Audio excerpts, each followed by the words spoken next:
reaction. In this reaction, when phenol is treated with chloroform in presence of aqueous sodium hydroxide, it forms intermediate. So this is intermediate form which react with excess of sodium hydroxide to form sodium salt of corresponding aldehyde. This sodium salt of corresponding aldehyde undergo acid hydrolysis to form salicylaldehyde as main product. If we use carbon tetrachloride instead of chloroform, then we get salicylic acid. So this is salicylic acid. So remember one thing, if we use chloroform we get salicylaldehyde, while if we use carbon tetrachloride then we get salicylic acid as major product. Next reaction is Kolbe's reaction. This Kolbe's reaction is method of preparation of salicylic acid by using phenol. So when phenol, Kolbe's reaction, this is method of preparation of salicylic acid from phenol. So when phenol is treated with sodium hydroxide, it gives sodium phenate. So this is sodium phenate. This sodium phenate react with carbon dioxide at 298 Kelvin and at 2 to 6 atmospheric pressure. It gives corresponding sodium salt of salicylate, which on hydrolysis, that is acid hydrolysis, gives salicylic acid as major product. Next reaction is oxidation. Phenol undergo oxidation by using chromic acid or sodium dichromate in presence of H2SO4. It gives benzoquinone on oxidation. Next reaction is reduction reaction. Phenol on catalytic reduction, that is catalytic hydrogenation, at about 433 Kelvin, it gives cyclohexanol. So when phenol is heated with hydrogen in presence of nickel catalyst, it gives cyclohexanol as major product. So this is about alcohol and phenol. The next reaction, next part is ether. As we have seen that ethers are alkoxy derivative of alkane. These ethers are classified into two groups, simple ether and mixed ether. Simple ether and mixed ether.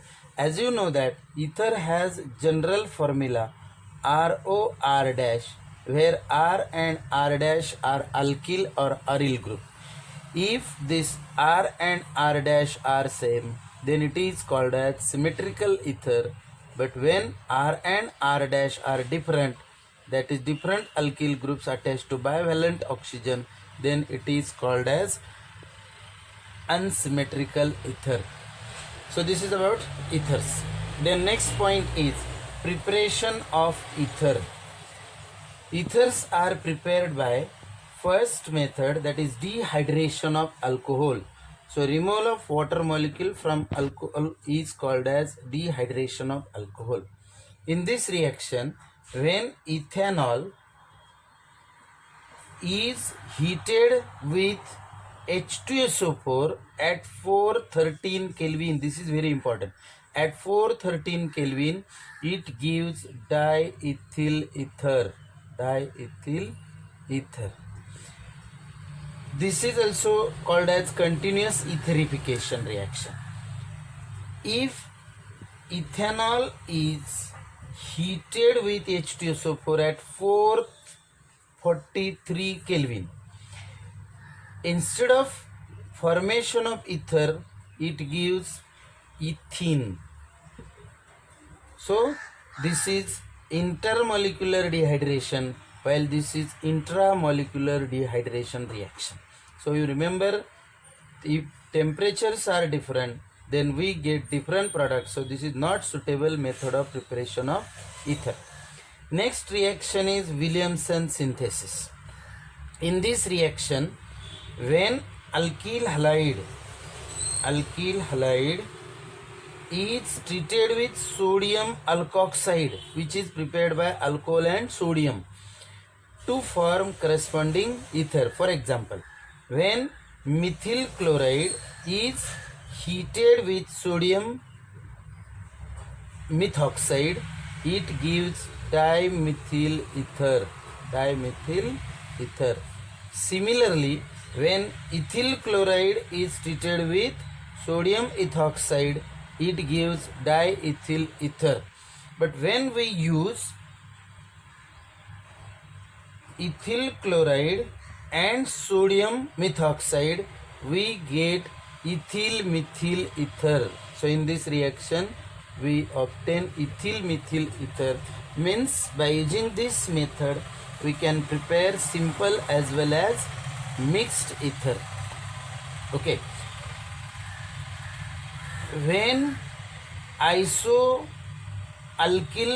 chloride or tertiary butyl chloride is treated with sodium alkoxide, then we get alkene instead of ether. For example, when isopropyl chloride is treated with sodium alkoxide, we get prop1ene, that is propylene. To obtain ether, instead of taking isopropyl chloride, we have to take sodium isopropoxide. When sodium isopropoxide is treated with lower alkyl halide, we get ether. So to obtain 2-methoxypropane, we have to take sodium isopropoxide and methyl chloride. Similarly, tertiary butyl chloride react with sodium methoxide to form isobutylene. But if you want to prepare tertiary butyl methoxy ether, then we have to take sodium tertiary butoxide and methyl chloride to obtain corresponding ether. So this is about method of preparation of ethers. The next point is physical properties of ether. In this case, first physical property is physical state.